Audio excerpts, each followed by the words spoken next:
सुरेश चौहान, के यति नरसिंहानंद, साध्वी प्राची प्रज्ञा, टी राजा या फिर धर्म संसद की आड़ में मुसलमानों के खिलाफ जहर उगलने वाले, हथियार लहराने वाले, वोट के लिए मन से मुसलमानों को धमकाने वाले हों या फिर धर्म परिवर्तन, लव जिहाद के नाम पर मुसलमानों के बहिष्कार का ऐलान करने वाले या फिर मुसलमानों के नरसंहार के लिए उकसाने वाले हों, सभी को झटका लगा है, सभी को चोट पहुंची है और सब एक दूसरे को देख रहे हैं कि अब उनकी नहीं चलेगी, क्योंकि अब कानून का डंडा चलने वाला है।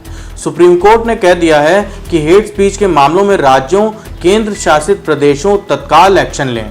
कोर्ट ने कहा है कि जब भी कोई नफरत फैलाने वाला भाषण देता है तो सरकार बिना किसी शिकायत के एफआईआर दर्ज करे। हेट स्पीच से जुड़े मामलों में केस दर्ज करने में देरी होने पर इसे अदालत की अवमानना माना जाएगा। मामले में अगली सुनवाई अब 12 मई को होगी।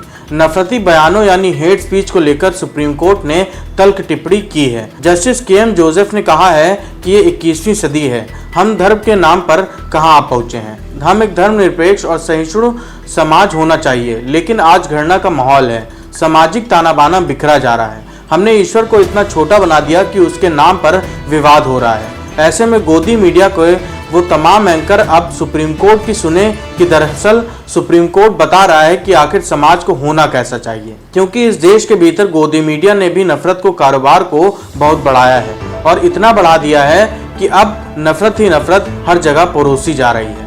नमस्कार, मैं अभयराज आपका हुनरबाज पत्रकार में स्वागत करता हूं। कोर्ट ने कहा कि ऐसे मामलों में कार्रवाई करते हुए बयान देने वाले के धर्म की परवाह नहीं करनी चाहिए। इसी तरह धर्मनिरपेक्ष देश की अवधारणा को जिंदा रखा जा सकता है। कोर्ट ने अपने 2022 के आदेश का दायरा बढ़ाया और कहा कि राज्यों और केंद्र शासित प्रदेशों को यह निर्देश है कि वो सबसे पहले इस तरह का किसी भी मामले को सामने देखते हुए उस पर एफआईआर करे, चाहे उसको लेकर आपके पास शिकायत आई हो या ना आई हो।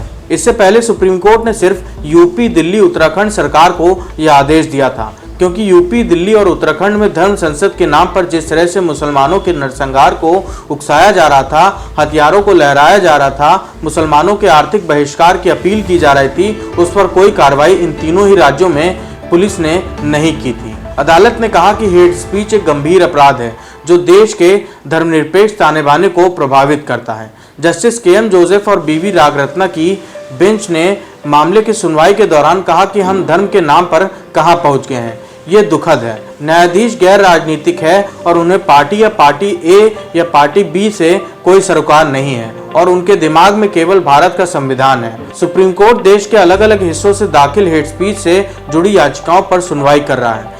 इससे पहले पत्रकार शाहीन अब्दुल्ला ने कोर्ट में याचिका दायर करके नफरत फैलाने वाले बयान देने वाले के खिलाफ केस दर्ज कराने की मांग की थी। इस पर कोर्ट ने 21 अक्टूबर 2022 को दिल्ली, उत्तर प्रदेश और उत्तराखंड की सरकारों को ऐसे मामलों में बिना शिकायत के केस दर्ज करने का निर्देश दिया था और कोर्ट ने अब इस दायरे को और बढ़ा दिया है। इससे पहले मार्च 2023 में सुप्रीम कोर्ट ने मामले की सुनवाई में कहा था कि हर रोज टीवी और सार्वजनिक मंचों पर नफरत फैलाने वाले बयान दिए जा रहे हैं। क्या ऐसे लोग खुद को कंट्रोल नहीं कर सकते? जिस दिन राजनीति और धर्म अलग हो जाएंगे, नेता राजनीति में धर्म का उपयोग करना बंद कर देंगे, उसी दिन नफरत फैलाने वाले भाषण भी बंद हो जाएंगे।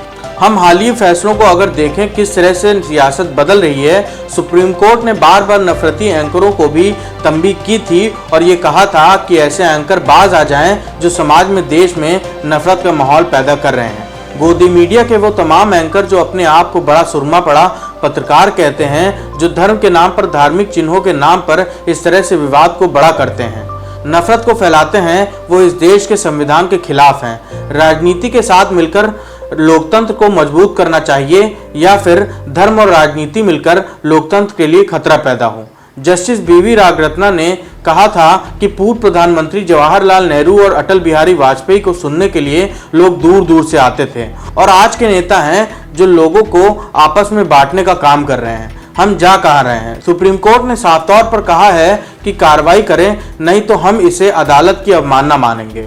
अगर जरा सी भी हिचकिचाहट की किसी अधिकारी ने तो लापरवाह अधिकारियों पर कार्रवाई की जाएगी। कोर्ट ने साफ तौर पर कहा है कि सभी राज्यों, केंद्र शासित प्रदेश सुनिश्चित करें कि जब भी कोई भाषण या कोई इस तरह की कार्रवाई हो तो आईपीसी की धारा 153A, 153B, 295 और 505 के तहत स्वतः संज्ञान के तहत कार्रवाई हो। किसी का इंतजार ना करें कि उसने आपके पास आकर शिकायत नहीं की। दरअसल अब इसके बाद देखना होगा कि देश के भीतर की पुलिस व्यवस्था, प्रशासनिक व्यवस्था किस तरह से काम करती है, क्योंकि सुप्रीम कोर्ट ने टिप्पणी की है तो यह मामला कितना गंभीर है आप और हम अच्छी तरह से समझ सकते हैं।